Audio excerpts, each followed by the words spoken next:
স্মৃতি cartoon house.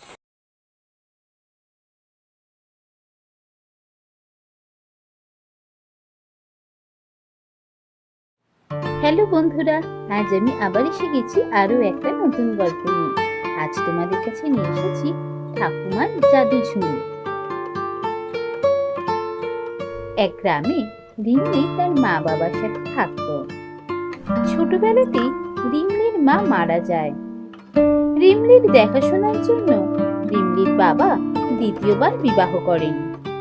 কিন্তু রিমলির সৎমা তাকে একদম পছন্দ করতো না। সারাদিন গঞ্জনা করত আর বাড়ির সব কাজ করাতো। এইভাবেই দিন কাটতে লাগলো।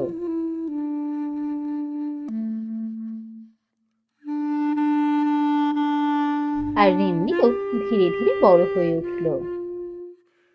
কিন্তু তার সৎমা এখনো তাকে গঞ্জনা করে আর বাড়ির সব কাজ করায়। মায়ের দেখা দেখি রিমলির সৎমনও তার সাথে খুব খারাপ ব্যবহার করত। তোকে কতদিন ধরে বলছি আমার জামা কাপড়গুলো ধুয়ে দিতে, তুই ধুয়েই দিচ্ছিস না, বড্ড অবাধ্য হয়েছিস। কতদিন ধরে কোথায় রে? কালকেই তো তুই বললি তোর কাপড়গুলো ধুয়ে দিতে, আমি আজকে ধুয়ে দেবো।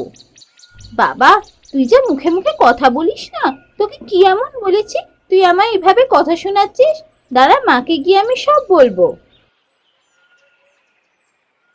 একদিন হঠাৎ রিমলির খুব জ্বর হলো।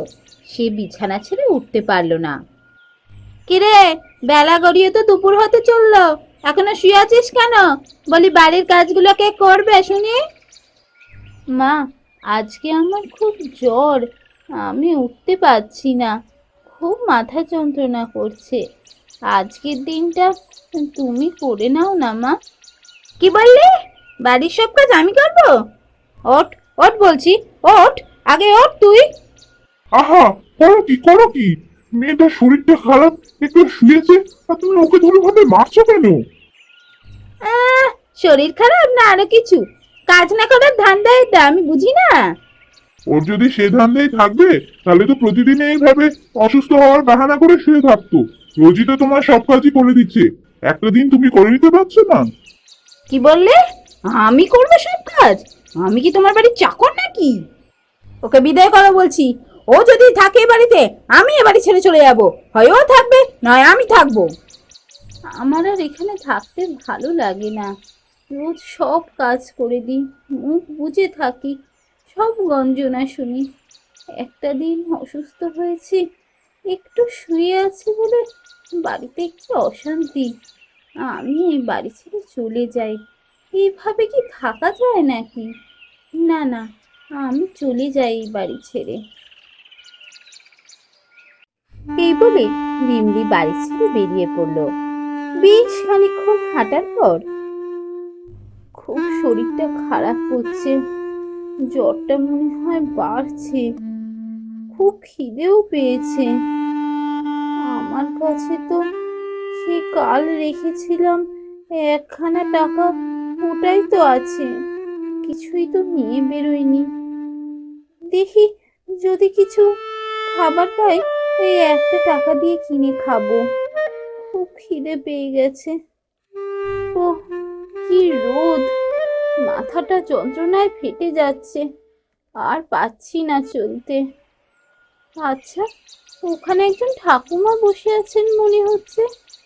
ওনাকেও তো দেখে বেশ অসুস্থ মনে হচ্ছে। যাই, একবার ওনার সাথে গিয়ে কথা বলি।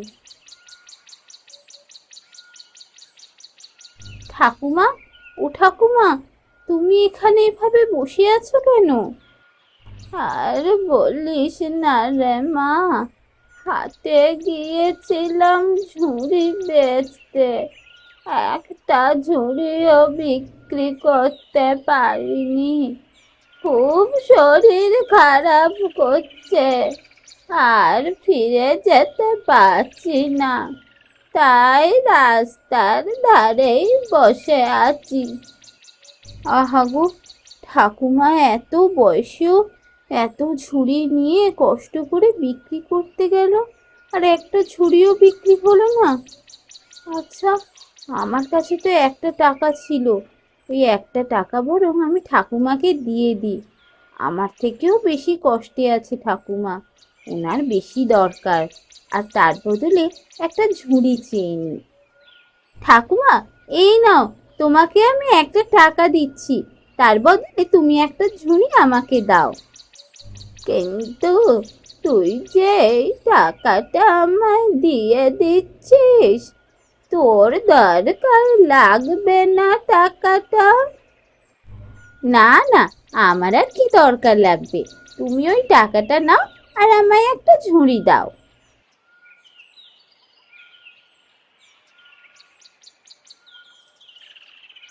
সুখে থাক মা, সুখে থাক। এই বলে বুড়ির কাছ থেকে একটা ঝুড়ি নিয়ে তেমনি আবার চলতে লাগলো। অনেকক্ষণ ধরে তো চলছি, খুব খিদেও পেয়েছে, শরীরটাও খুব খারাপ করছে, মনে হচ্ছে অন্য গ্রামে চলে এসেছি। কি যে করি, একটু যদি খাবার পেতাম। ওই সামনে একটা গাছ আছে, যাই ওটার নিচে গিয়ে একটু বসি, গাছের নিচে বসলে শরীরটা একটু ভালো লাগবে।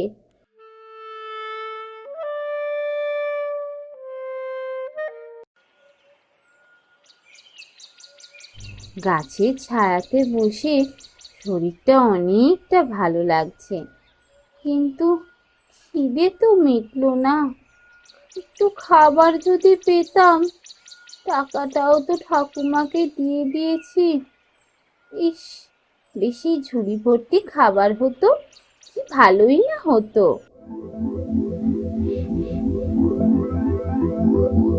কি, এসব আমি কি দেখছি? এ তো সত্যি সত্যি ঝুড়ি ভর্তি ফল, মিষ্টি, এসব চলে এলো।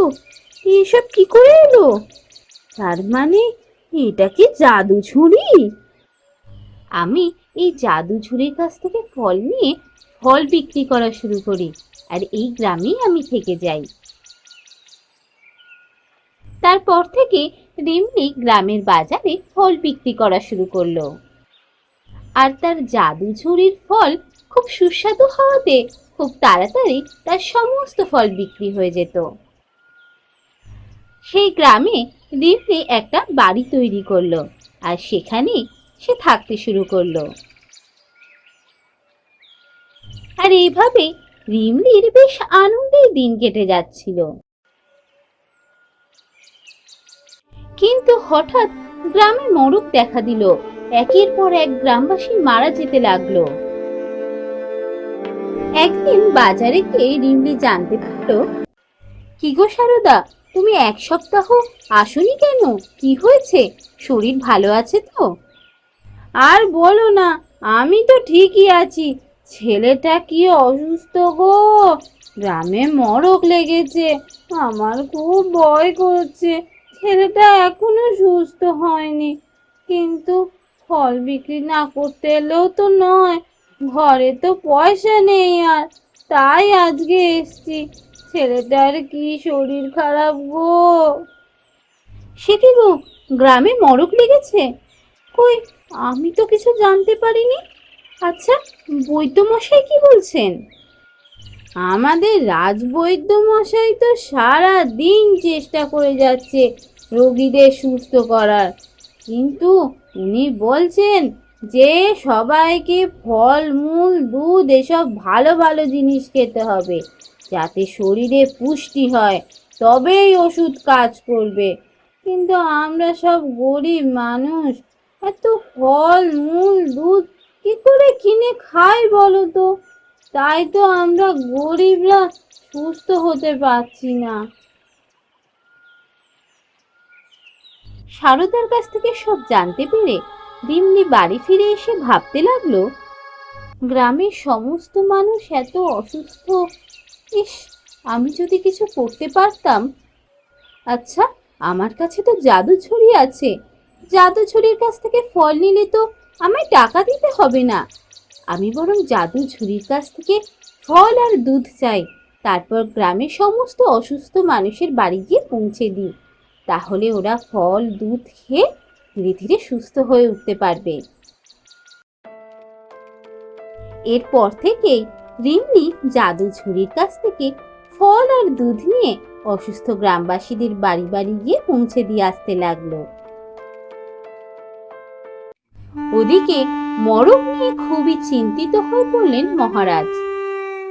বলো রাজবৈদ্য, রাজ্যবাসী কেমন আছে? যারা অসুস্থ তারা সুস্থ হচ্ছে? মহারাজ, রাজ্যবাসী ভালো নেই। অর্থের অভাবে একের পর এক রাজ্যবাসী মারা যাচ্ছে। কেন? অর্থের অভাবে রাজ্যবাসী মারা যাচ্ছে কেন? চিকিৎসা তো বিনামূল্যে দেওয়া হচ্ছে, ওষুধও বিনামূল্যে দেওয়া হচ্ছে, তাহলে? মহারাজ, শুধু ওষুধে তো চলবে না।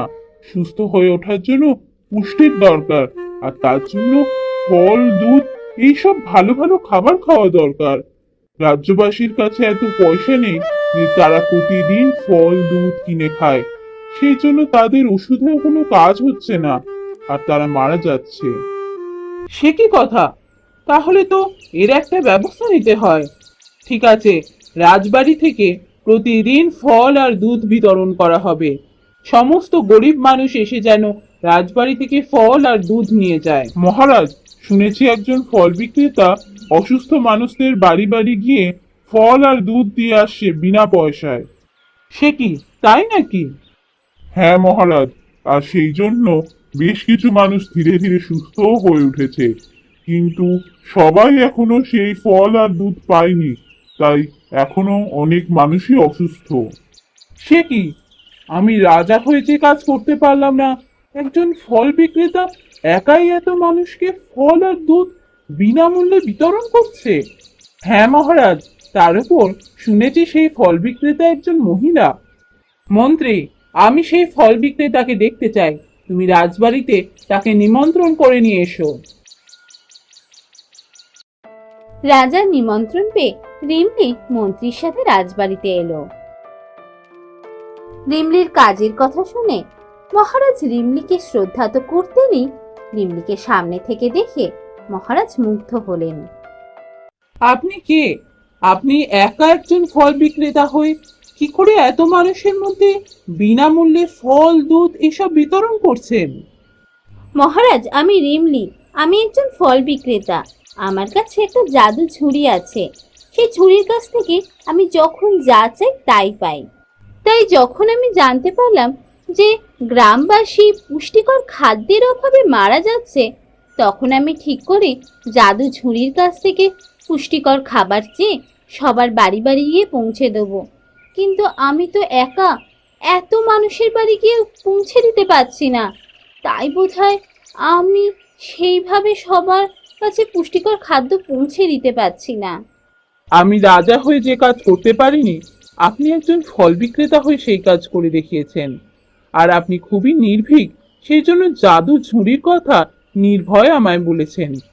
আজ থেকে রাজবাড়ির 10 জন প্রহরী আপনার সাথে কাজ করবে, আর রাজবাড়ি থেকেও ফল আর দুধ বিনামূল্যে বিতরণ করা হবে। এরপর বেশ কিছুদিন কেটে গেল।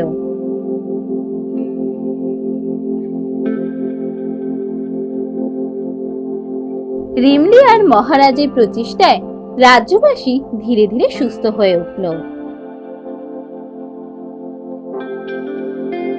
আমাকে ডেকেছেন মহারাজ? হ্যাঁ রিমলি, আমি তোমায় ডেকে পাঠিয়েছি। আমার তোমায় কিছু কথা বলার আছে। হ্যাঁ মহারাজ, বলুন, কি বলবেন? রিমলি, তোমার যদি কোনো আপত্তি না থাকে, আমি তোমায় বিবাহ করতে চাই। কিন্তু মহারাজ, আমি তো একজন ফল বিক্রেতা। একজন ফল বিক্রেতাকে আপনি রানী করতে চান? হ্যাঁ রিমলি, তুমি একজন ফল বিক্রেতা ঠিকই, কিন্তু রাজ্যের বিপদের দিনে তুমি যেভাবে রাজ্যবাসীর পাশে দাঁড়িয়েছো, তা একজন রানী শুধু করতে পারে। তাই আমি তোমাকে এই রাজ্যের রানী করতে চাই। এরপর মহারাজের সাথে রিমলির বিয়ে হয়ে যায়, আর রিমলি রাজ্যের রানী হয়ে সুখে শান্তিতে দিন কাটাতে থাকে।